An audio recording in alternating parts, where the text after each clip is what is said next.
Hi, I'm Sabrina Brown, founder and CEO of Girlfriends Tea, where we offer magnificent luxury tea with your enjoyment in mind. Girlfriends Tea ranks within the top 5% globally of luxury teas. You can visit us at girlfriendstea.com and click on Shop Now, where you receive delicious flavors such as Uniquely Golden, Unapologetically Berry, The Other Bourbon, and the ever-popular Belle of the Ball. Because ladies, we are all the belle of the ball. I invite you to try a sample pack if you're visiting for the first time so that you can try all of the flavors. Thank you for joining me for a cup of tea.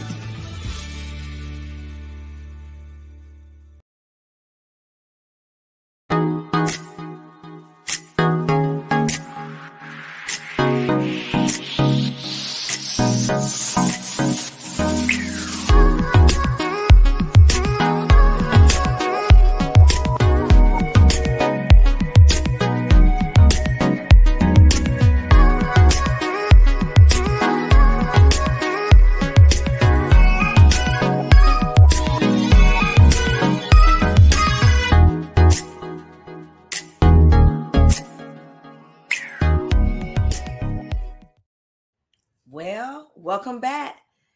Thank you to those who are already watching us on a regular basis. But if you're not, we want you to know that you can follow us on Facebook and on IG, Girlfriends Tea with Sabrina. But we have a wonderful girlfriend with us. And y'all know we sometimes have guy friends. We have a wonderful girlfriend with us. And I'm going to welcome her, Dr. Kathleen Cabler. Welcome to Girlfriends Tea. Hi, everybody. Thanks, Sabrina. Oh, you're so very welcome. And also I want to thank you for joining me for a cup of tea. Absolutely. Everyone, we also have our own luxury tea line. I'm drinking Spearmint Energy to give me some energy today, but it's great. It tastes fabulous. So you can find out more about Girlfriends Tea, our talk show, as well as the tea at girlfriendstea.com. I do want to acknowledge our sponsor, Ivy Hill Technologies, ivyhilltech.com. They can help you with your staffing and IT needs. So please go to ivyhilltech.com. Well, girlfriend, we are ready to get into it. Yes, let's do this. Let's do this. Well, we have a multifaceted guest here. I love the multiple streams of income. Dr. Kathleen Cabler, I am honored to have you here with me. But let me tell you about her, you all. She has a passion for building teams for better bottom lines. Every business needs that. She's a talent strategy director, adjunct professor of business and leadership and organizational leadership and well-being certified executive coach. In these roles, she serves as a strategic business partner, focusing on individual and organizational effectiveness issues and developing strategies for leaders and teams. So you're busy. I am very busy, but thankful and grateful that I'm busy. Absolutely. It is a blessing to be busy. And I'm very excited to be talking. And I'm serious. I say this all the time, but I really do mean it, you all, because I don't interview about topics that I'm not interested in, to be quite honest. So I'm excited about all of them. But we're going to find out more about Dr. Kathleen Cabler. But I want to first get into this part about being a coach. Now, I know I've interviewed a couple coaches, and it's true because prior to me being aware of what coaches do, I really thought coaches advise and give you all of this advice. But tell us the difference between a coach and a consultant. Oh, that's an excellent question, because some people do use the terms interchangeably, right? Yes. So I was a consultant and still am for many years. And in that consulting role, when I go into organizations or even talk to individuals, the thought is, as a consultant, you're going to come in and you're going to bring some answers with you. You will be able to find out what's happening within my organization, assess what's going on, and then I am looked to as the expert for answers. I'll be partnering with their teams. Coaching, on the other hand, is so different. With coaching, we create a space and provide an opportunity for you to solve your own issues, whatever they may be. So we ask you a series of questions to help you get to the bottom of what you are trying to accomplish. So I love the coaching aspect. And then at the end, the person that I am coaching generally feels really great about having come up with their own answer. So that is a difference between the two. I love that you talk about in the beginning, because if not, you could find yourself maybe in the second or third session wherein there's a disconnect about the expectations. Absolutely. And that is a part of the coaching process. In the beginning, we actually have a contract per se, whether and I do both. I do written and I do an oral contract for you to decide what it is you want to get out of this session. And then I even talk with you about why getting what you're asking for makes a difference, so that you understand that you have skin in the game and what you're working towards, right? And Yeah. what you're working towards, if you get that, it's going to change a situation.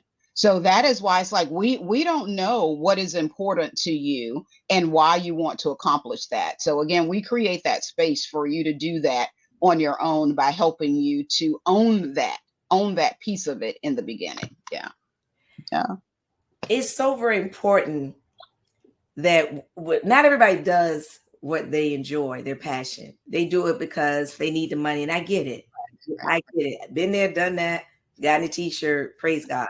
But Yes. it's so important to be in a position to do what you enjoy. So what began your passion for coaching? Was it always in you, or something that you discovered that was an inner part of you along life experience? Wow. No, I love that. And I think it started, probably when I was a kid, maybe, because I've always questioned why. I'm the why person. Like I need to understand why, and also to help people accomplish and get to what they need, right? So I've been a leader. Let me just say this. I've been in leadership roles since I was 16 years old. And I will be the first to say that being in a leadership role at the age of 16, I didn't have enough experience to do really what I needed to do. And I had many leaders along the way. I will say that some were good, others were not so good in my definition. And what I mean by that is they were great in the knowledge part, right? They knew exactly the business, but to work with me and to help me grow as a leader, they needed coaching to do that. And along the way, when I had unofficial coaches, and maybe some people may call them mentors, but I Right. had those along the way, and it really did help me to become a better me. So I wanted to know more about, I know there's a process here, right? And we do a lot of things, and you probably have seen this, yourself, that a lot of people do a lot of things, and sometimes they do it without official training behind it.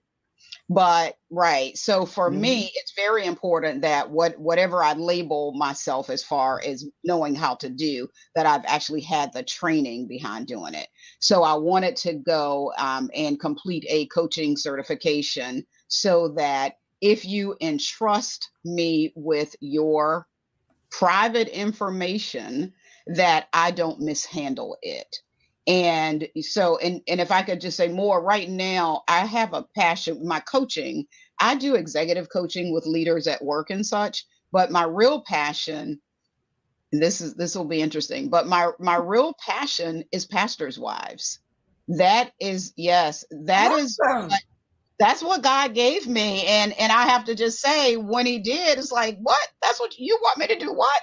And then, but I realized that in that space, it's a very volatile space. And there are not many people that you can tell a lot of, things to. Come So, on. okay, God, if you trust me with this information, then that is what I will pursue. So that is, I've been doing some of that, and it's a blessing to just see people light up because they can release something that they've been holding on to and come up with their own answers to concerns that they may have. So the passion behind it is helping people release burdens that they may not have an open space to do so without having a coach. That's why I do it.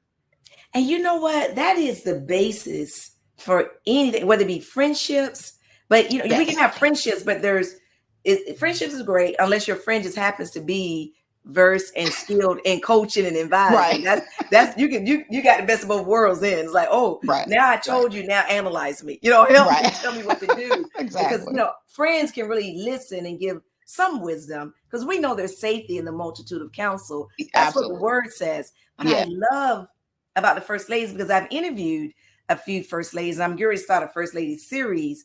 But you're right, even Oh, with wow. pastors, they don't Yes. feel that they can talk, because unfortunately, we know nobody's perfect, but there's a certain, how can expectation Yes. that Yes. those that we see leading, talking, flowing in their skills don't have issues. We all have issues. We all want to grow. That's And, right. and That's and right. those are our issues, meaning Correct. my issue is I want to grow in this. It doesn't mean that issues like we're messed up, No, not at all. Not publicly, at all. but No. internally we Right. know what we're struggling with, and we just want to be authentic and have a safe zone. So I am a huge proponent, Dr. Cabler, of, okay, don't lay everything on your friends or rely upon it. Go pay. Go Correct. pay, because it is a safe zone. They're not in your inner circle, so to speak, usually. So if they see you, you don't have to worry about it. You don't have to trip. When you tell your friends, sometimes we regret going into the recesses of our minds. But if it's professional, then when we leave, that's where we leave it. Absolutely. And for me, my preference was to coach outside of the Hampton Roads area. And Oh, I did that for myself, with that pool of people. And I did that for myself as well as for the customer, to even add another layer of comfort to your information is safe. It I have no use for it. Nobody here knows who you are, those kinds of things. So again, my executive coaching is local, but when I do that kind, no one would ever know who my clients are, because there's not a reason for anybody to know. So again, absolutely. trust in coaching is the biggest factor, and if you violate that trust, then that's Yeah, awful. Yeah, I'll it just put it. is. It's Yeah, awful. It's yeah, that's awful. awful. But Yeah. we're going to continue because I Yeah. also found out something about you that I'm just like, oh, I really want to talk about this. Mhm. And that's emotional intelligence. And I'm just going to flash the cover of your book up, because I have it here with me. I don't, it's going to disappear. Oh, here it is. I have it here with me. So y'all, I love it. I've been reading it. It's all marked up with my notes, but I love it. And so the title of the book is Leading with Emotional Intelligence. My emotions are not the boss of me. And we're going to get into that title in a bit, but my emotions are not the boss of me. So let's get right to it. What is emotional intelligence? So, you know what? So simply stated, just in a few words, emotional intelligence is the ability to manage ourselves and the relationships of others effectively. Simple as that, to manage ourselves and the relationship with others effectively. That is what emotional intelligence is. And go ahead, Sabrina, I'm No, go sorry. ahead. Go ahead. You go ahead. Well, and I was going to say, in doing that, there are usually four buckets that we look at. And so Daniel Goleman actually coined the phrase, along with some others, of emotional intelligence years ago. And I've always been fascinated with that piece of it, because we are born, of course, with a certain level of intelligence, or IQ. We're born with that. And we still study and learn other things, around IQ.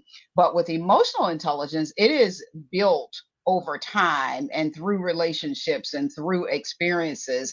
And so it can grow, and we can have partners to help us grow our emotional intelligence. And when we do that, we're looking at basically four areas, right, of emotional intelligence. And so we're looking at self awareness, we're looking at self management, social awareness, and then relationship management. And if I were to spend time on any one of them, I would start with the self awareness piece, because a lot of times we behave in ways that, people may say, oh, she know what she did, or he knows what he's doing. But sometimes we really are not aware of how we are being perceived by others. Mm. And being emotionally intelligent helps us to recognize how others see us.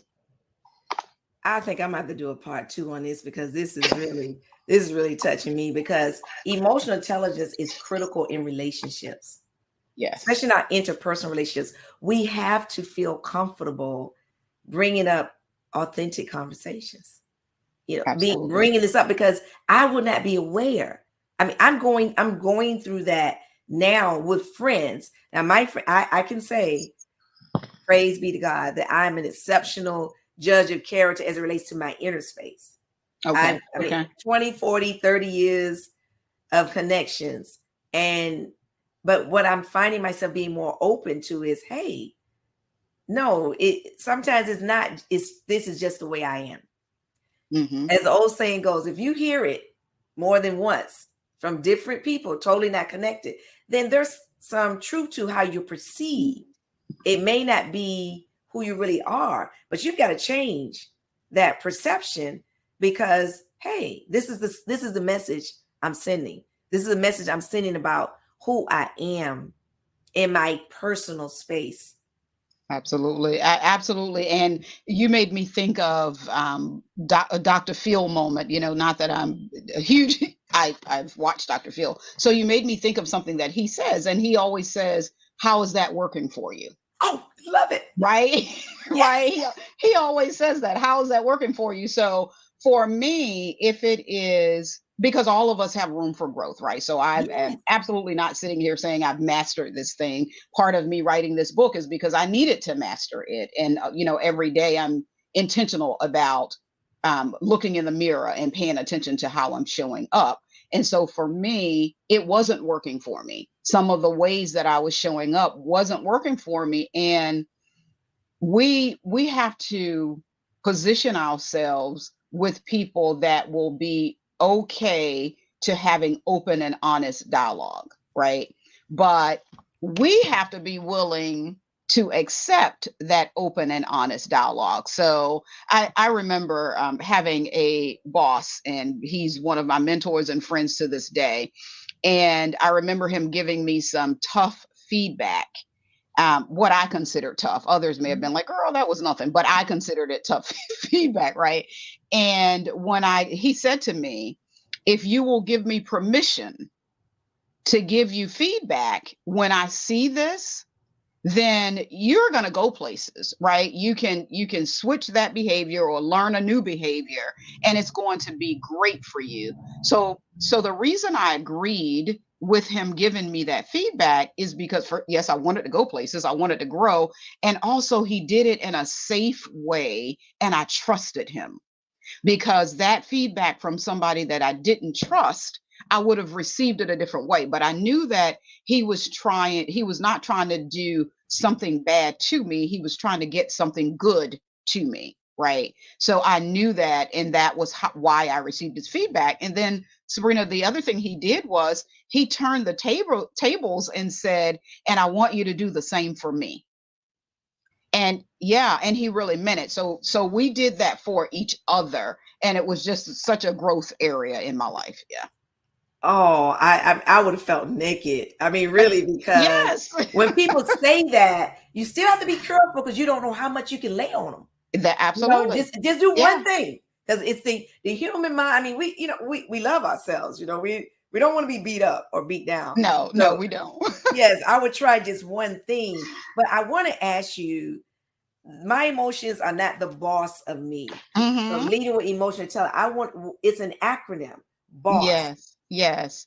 Yes. And so BOSS acronym, let me just start by saying, when I was thinking, what do I want to call this? And I was just thinking about my own life, my own struggles at the time. And I thought, sometimes I really can get caught up in my emotions. And someone does something and I'm holding on to it for a long time, and I'm letting the emotions, make decisions for me, even when I know better. And so in that time, when I was trying to think about how I wanted to pen the cover of this book, it was, my emotions are not the boss of me. I can control my emotions. They are not the boss of me. And that even may not even be proper English the way that I was saying it, but I was talking to my daughter about boss, and I said I don't just want to use the word boss because boss is being thrown around a lot now. Everybody was using that word, and I said I really need it to mean something that aligns to why I am saying that it's not the boss of me. And my daughter actually helped me to come up with the acronym, which stands for Better Outcomes, Stronger Solutions. So B.O.S.S, Better Outcomes, Stronger Solutions. And the reason that, and I'm grateful to God for giving that to her and me. So together we worked on that. It's like, yes, that is it, because it absolutely explains what I'm trying to convey. And the better outcomes and stronger solutions, starting with the stronger solution part, is for me, that's in God. That is in his word. And God has given us emotions, and we have them. We're just not to misuse them. So when I rely on scripture to show me anything about any situation, there's not a situation that's not in that word. So when I rely on him to show me what I need on any situation, I'm going to have a better outcome when I apply that. So I thought, wow, thank you, God, for that acronym, because it applies. Yeah. Better outcomes, stronger solutions. You go, girl. I'll drink to that. I tell you, and I'm gonna drink to it too, if I don't mind. Oh my Yes. gosh, let me tell you. See, some of us, I mean, not only did you connect with where you need to improve, but you turned it into a book, a stream of income. That's Yes. important. Yes. Because Yes. we Yes. really, you can help others. And I'm listening to you, and I got to continue on with this interview, but this is where I am now. I'm going to start a series on girlfriends, and I'm growing. It's been painful. It's been painful, but you have to listen to your friends when they say something to you about how you're perceived or how you receive feedback. And what I found, I have one, I would never name her, one friend that I love dearly, and she shared something with me that was months prior. And I said to her, I asked her, it reminds me of a situation I was in with one of my relatives. And I said, can we come to an agreement? Because I know I love her. And she Mhm. knows that. And she knows that I would never do anything. I would never do anything really to hurt a stranger. Right. Right. Customer service is one thing. You mess me over customer service, I'm not gonna hurt you, but we're gonna get it right. But Right. other Right. than that, my friends, I really appreciate. So when she shared it with me about how she felt, but it wasn't the reality.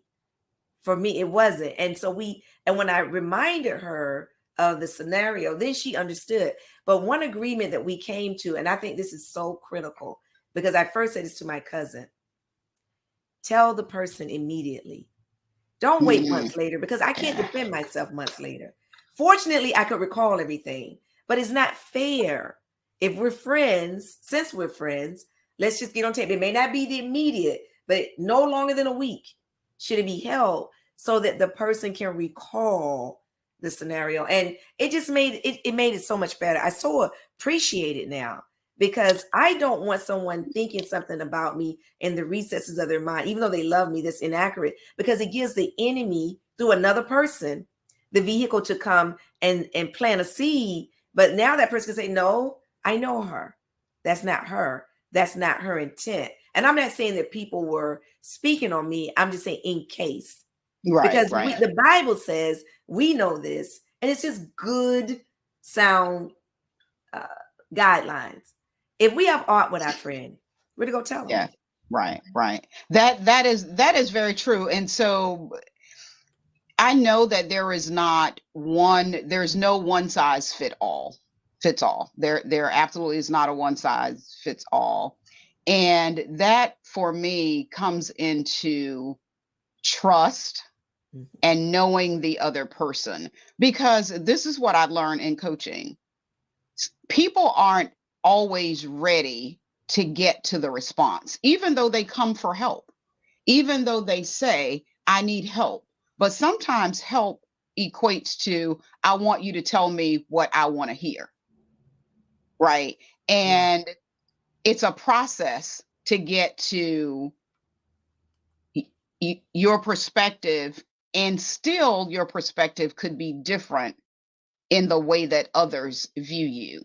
So when that has happened to me, and it has absolutely happened to me, my initial thought is, how can I hold up the mirror to even try to see what they're seeing? And sometimes I can, and sometimes I can't. It's like, no, that I was misread. And like you said, if I had known sooner, we probably could have rectified it sooner. But even in that, my lesson has been, Kathleen, have you created a space that others are comfortable coming to you to give you feedback that you might not like?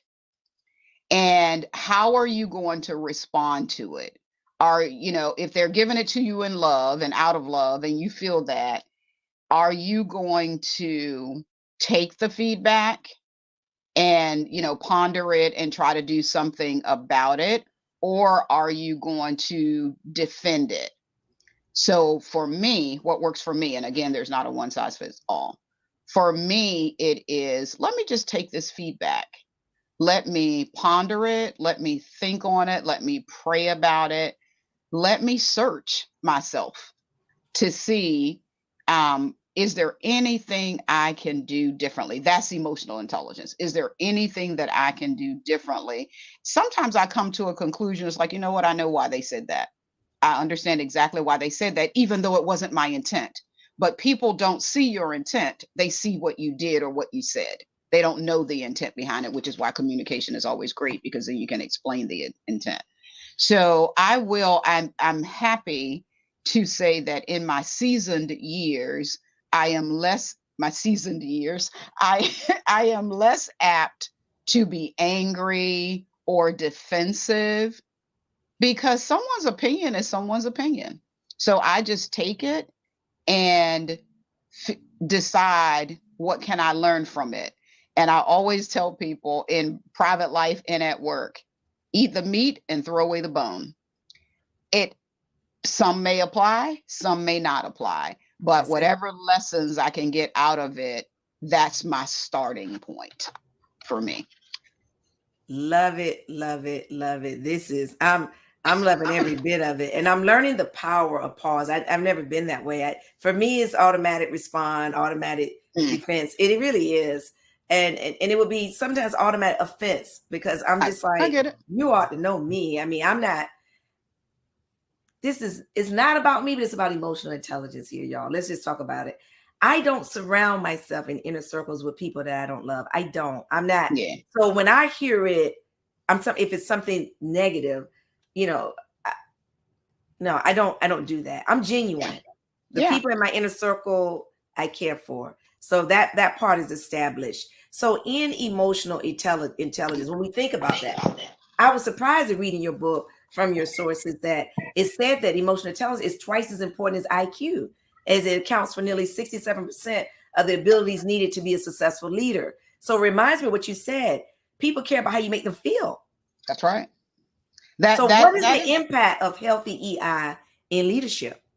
Oh my gosh. So the impact is great. It really is, because we can find, and I'm just speaking in general, we can find knowledgeable people all over the place. Like, schools are filled, and, people getting certifications and degrees and experiences that increase our knowledge all over the place. We see that all day long. For me, the key is, and emotional intelligence, what do you do with that information? How do you use that information? So if someone is excited that I'm smart, I'll just say that. If somebody is excited that I'm smart, but when I lead them, I don't empower them and try to create spaces where they can grow, it's all about me, then I'm lacking emotional intelligence. So, I learned that whatever I know, and there's a whole ton that I don't know, right? But whatever I know, it's not for me. It is to empower someone else with that knowledge as well. So, pull as you climb, that kind of thing. So I can get all of the knowledge I want. If I keep it to myself, it's not doing anybody any good. If I share it in a way that others don't feel good about themselves, then that's not doing anybody any good either. So, from a work perspective, from a personal perspective, it is the way we build relationships with people in trying to help them grow. And, I've seen leaders that talk nasty to people, that don't care about people, that look at the numbers before they look at the people. So I think I shared this before. I asked the question just to hear people's thoughts. What comes first, the task or the relationship? And depending on the audience that I have a lot of people that say the task comes first. They're at work to do a job. We can't worry about feelings. We shouldn't talk about feelings on the job. And my opinion is different. I think that my opinion is different. I think that the task is very important, that you're there to get a job done.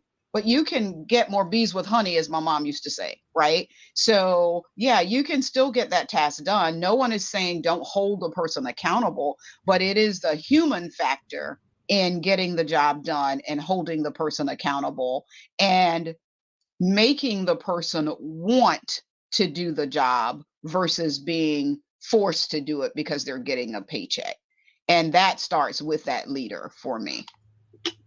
Man, I'm just taking this all in because I'm reminded of I retired from government when I was a supervisor, and Mhm. another supervisor, and I haven't shared this with her, but I'll see her this weekend, and I'll share it with her. She came into the unit, so we do what we do when it's just us. But when somebody else comes in, I noticed that the employees, and I'm friendly, but when it came to work, when I get in that work mode, that's really I didn't know I get out of the friendly mode. I'm here to Mhm. work. And so they called me a slave driver, but I didn't bother them as far as harassing them. I didn't do anything like that. But it's like she's all about that work. But then I learned. Now this was early. I was in my 20s at this point in management, and I had to learn. People want to know you care about them. So I was like, how are your children? I didn't have Yes. children, so that was my connection. How are your children? I would just ask questions to let them know that I cared. But I'm like, don't you know I cared? I don't bother you. But no, they really want you to be a part of their day, just a little. It doesn't require a lot. So that's Yeah, very important. absolutely.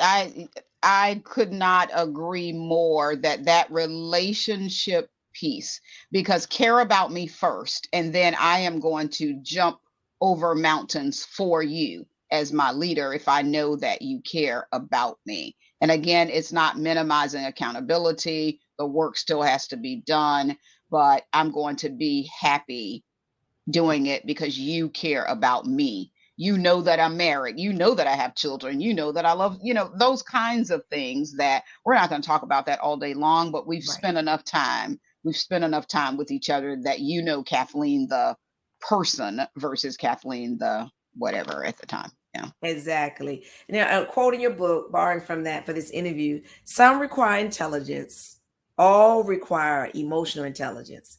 So, emotional intelligence, as we're talking about, is important in our social relationships. How can one apply, since we're both in Christ, the fruit of the Spirit in controlling their emotions? Now we know this answer, but we want to share this with the audience. Wow. I mean, I think that when we talk about the fruit of the spirit, meekness, gentleness, love, all of those things, forgiveness, when we apply that, that is emotional intelligence. That is the proper way that we should engage our brothers and sisters on and off the job, starting in our homes first.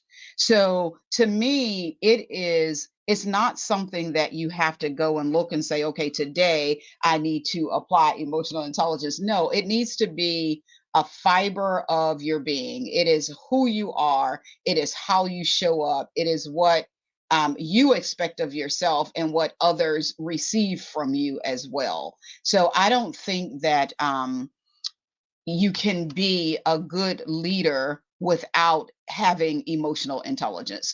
You can be smart, as I talked about earlier. You can have the level of intelligence, you can have all of the education and even experiences, and you may look like the right person for the job on paper. And I've seen that a lot of times. On paper, you are the bee's knees, if they say that anymore. I don't even know what I should be saying, but on paper, you are it, right? But then you get into that organization and can't relate to your people, or your people can't relate to you. And many of the problems I've seen in, in my own organizations and others that I've been able to consult with or coach with, there is not an issue that doesn't involve people that keeps you up at night. You just can't name an issue that doesn't involve people, right? And I'll ask you to think of one. You can't. Everything involves people. And so if everything involves people, how do we not get that part right? And my charge is, if we get the people part right, that relationship part right, then everything else is going to fall in line. And whether or not, the right people are on the right bus and the right seats, that's another whole conversation. But even in that, if we have to shift in that way, then we do it in love and in kindness and in caring and in helping to make sure that we align folk to where their skill sets are. So that still doesn't have to be a bad thing.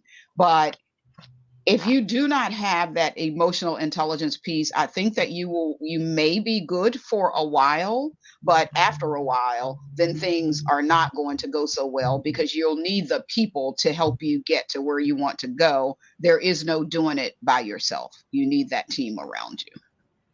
This reminds me of what it says in the world, that there is nothing new under the sun. God was already talking about emotional intelligence. That's right. We coin it, we put whatever we want. And it's great though, because we Yes. have to be to relate to the world, because not everybody's relatable to the word of God. We get it. Or if they are, they didn't know about that part. Absolutely. So just being in control of our emotions. I'm there's something about, there's some things only age. As the seniors folks would say, just keep on living. Yeah, I love it. Living. But the goal is for us to get it before the very end. And whenever, God calls us, before the very end of our being on this side of glory, to get it before then. Because if we listen, it's being said to us. We just didn't have fertile ground to receive. Absolutely. And I love that you use the word control in the context that you used it, because we do have control of our emotions. And I've heard many people say, I couldn't help myself. It just came out, or they made me so angry that this is why I responded in that way. No, we do have control. And for me, I feel like doing all of that sometimes. I've taught myself, I've learned, I've practiced. Zip it. You know what I'm saying? Zip it. If I need to walk away or go and talk to myself for a moment, but there's no need to put out in the atmosphere, what you can't take back. You can't take it back. And so I'm mindful of that. And again, I have my own sets of issues around emotions. I just am very intentional about practicing what I know is emotional intelligence, because that's what I want from others. And I think that if I give it out, then I can get it back. And I love what I read in your book, because I want to start doing that more. When we drop it, or when we miss it, you fess it. You go, you didn't use those words. I'm just saying, you just go to the person, you apologize. And the sooner you do it, the better. So that it does not fester, because we know when we missed it. Yes, so we do. And we're going to let that smolder. No, they might talk to you, but sis or bruh hasn't forgotten. No, and you can sense, and that's emotional intelligence also, when you can sense that something is off.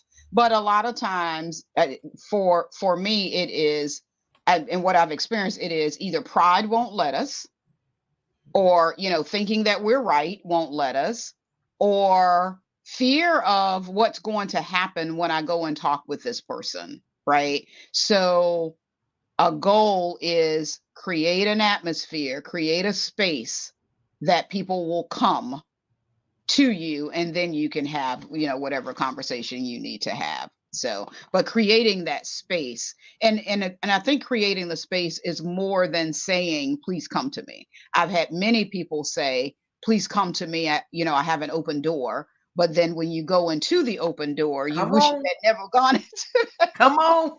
You got to test that water with just a Yeah. little bit, Yes. something real Yes. small, because you can't go for the big kahuna.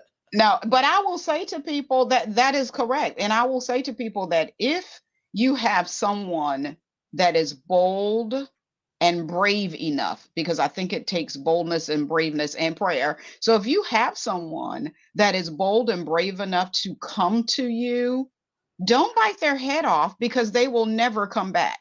And I think that feedback is a gift. I say that too. I've been told that for years. I believe it wholeheartedly. Feedback is a gift, because at least you know what someone is thinking when they give you feedback. Even if you don't agree with it, you know what they're thinking when they give you feedback versus the silence. The silence doesn't mean agreement. That silence, things could be festering, plan, whatever is happening behind the scenes with that silence. So I want the feedback. And again, over the years, I've toughened up, and I've learned about myself, and I've learned to take feedback not as criticism. And I think that was part of my initial, if some I Me can too. be really, I'm putting yeah, both I can hands be up. really great, right? And on, even like when I used to facilitate a lot of courses, classes, I would facilitate 50 people in the room. I get 49 excellent evaluations and one not so good, and I just lose my mind.